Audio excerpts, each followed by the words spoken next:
Hey, let's welcome to the Resource Hour Dr. David Klein of the Stages of Life in nearby Longwood. You can't miss it. I mean, it's so close. It really is about an hour's drive to Orlando. I got an idea. Plan lunch around it, okay? Make your appointment. Robin will tell us how after a while. And then come on up, either have breakfast or have lunch, do some shopping, have a fun day in Orlando.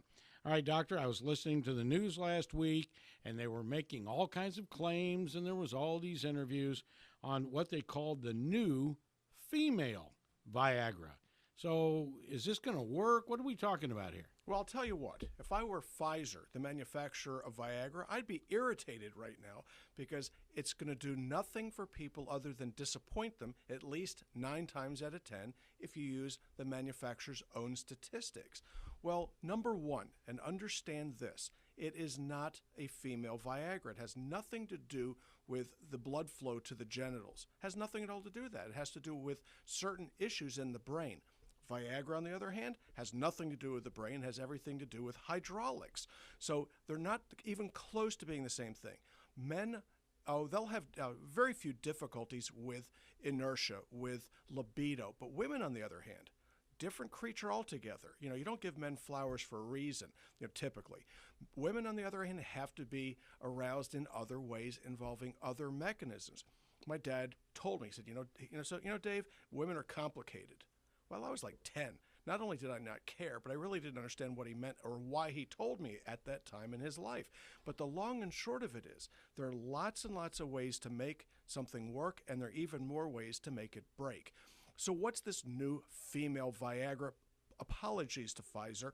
Okay, what's it all about? Well, it's a medication that's intended to subtly alter the balance between serotonin and dopamine in the brain. Well, you're going to go, who cares about that? Well, every time you take a glass of wine, you're doing exactly the same thing. Well, it gets back to when I was 10 years of age, because he had the same discussion to me when I was 15 and I was working in nightclubs. And he told me, Dave, if somebody hands you a drink, nurse it because X, Y, and Z. What's more is that, the idea here basically is to have other people drink and you not. And what does this stuff do? Well, what it does is it lubricates the social engagement by stimulating the secretion of dopamine and serotonin. Well, how do you like that? Well, what medications will do that? What has or has not been tried with you as an individual seeking to increase your fun and games now that you've gotten a little bit older and you have time to do it? Well, the joke is that there are antidepressants out there and have been on the market for years that are very, very inexpensive and seem to work with great regularity. My favorite of which is called buprenorphine. It used to be known by the brand name Wellbutrin. Wellbutrin is a dopaminergic antidepressant. Guess what? For years it was known to enhance the sexual experience. How does this work? Well, very much the same way cigarettes do, very much the same way that marijuana might, if you were ever so inclined to try that. Or similar medications stimulate dopamine secretion, which, by the way, increases sexual behavior. It's well known in the drug-consuming community how to make this work. Well, in the regular sort of tax-paying community, of which I hope you are a member, you start to find and start looking for ways and means to start enjoying life the way they do. Okay, and you do not need to be left out. Well, again, that this new medication, okay, which it was just recently approved by the FDA, and it's called flibanserin. Okay, flibanserin is a mixed agonist of dopamine and serotonin. Well, for my patients, okay, one of the things that I will do is give them mild dopaminergics and serotonergics. Well, what does this mean? Well, it means that you're not going to be spending $300 or $400 a month or more on something that has a 10% likelihood of working. So how do we do this? L-tyrosine, oddly enough, is mildly dopaminergic. It's over the counter. It's an amino acid. The worst thing that it's going to do is help you lose a little bit of weight. What else do you do? 5-hydroxytryptophan. It turns itself directly into serotonin in the brain. It converts very, very rapidly, crosses the blood-brain barrier very rapidly. We use it as a sleeper. The combination of the two is something that many of my patients find to be beneficial for other reasons, including as antidepressants. But guess what?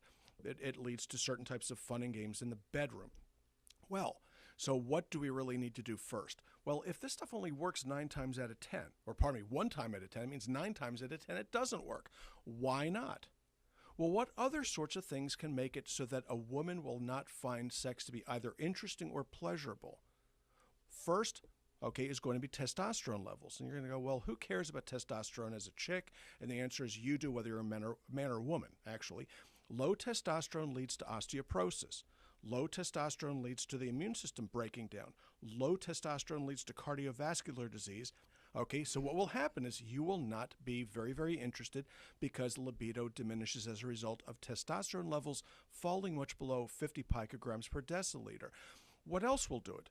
Hormone known as DHEA, sometimes known as, guess what, the libido hormone. If you don't know these two levels and you're starting to take a medication that's costing you $500 a month or more, you're really barking up the wrong tree. What else do you need to look at? Well, women's estrogen level decreases with age. Yeah, how do you like that? So replacement, balance, remeasure, replacement, rebalance until you find what's necessary for you is probably going to be the answer to this. A simple pill, a simple prescription is not going to cut it. It never did. It probably never will. My prediction is that this is going to blow over because it really isn't going to deliver what's expected. Now, what can Viagra do for women? Well, it does the obvious. It gets your partner into an engaged mode. It doesn't do anything for the brain. But it also works for women. Go figure this one out. It does exactly for women as it does for men. This is your old-fashioned Viagra, Cialis, or Levitra. Now, how much does it take? Generally, 1/4 of the male dosage is all it takes to make this thing work. Do you need to take it every day? Only if you're expecting to get action every day.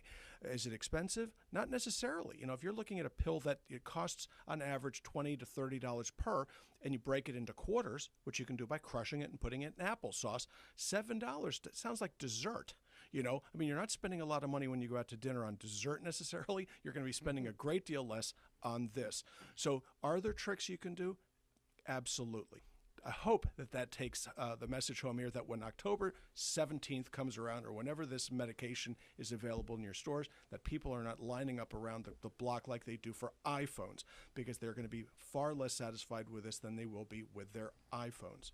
So when a pharmaceutical company comes up with something new like this, especially if it were to give the effects that they're preaching, pretty easy to get the press. But when it's something else that the public may not understand how it works, how are they getting the word out so that somebody might take something's good for their heart or something's good for their brain or whatever? Well, actually, they don't really care. Okay. And that's the sad truth. They're not going to the doctors to market this because it's way too expensive to do it. Mm-hmm. They can't even drop a pen off at the doctor's office with the drug name on it to remind them what it's called. So what do? They go to the television. So it's not a huge surprise that this particular topic is hitting all the network news. Why? Because people need to know these things. No, it's because it's sensationalism. Nobody really cares. But what's not going to happen is when this stuff fails, it's not going to make the news then. Yep. It's just going to hit your checkbook. So my advice is to wait until your cousin tries it, successfully or unsuccessfully. Wait until your neighbors try it, but try the basics first. All right, Robin, how can we connect with the stages of life? You can call us at 407-679-3337, or you can find us on the web at stagesoflife.net. We are open Monday through Thursday from 8 to 5. The health store is open during our office hours. We're also on Facebook at Stages of Life Medical Institute. You can like us there, and you'll get lots of information, specials, things that are going on at Stages of Life Medical Institute.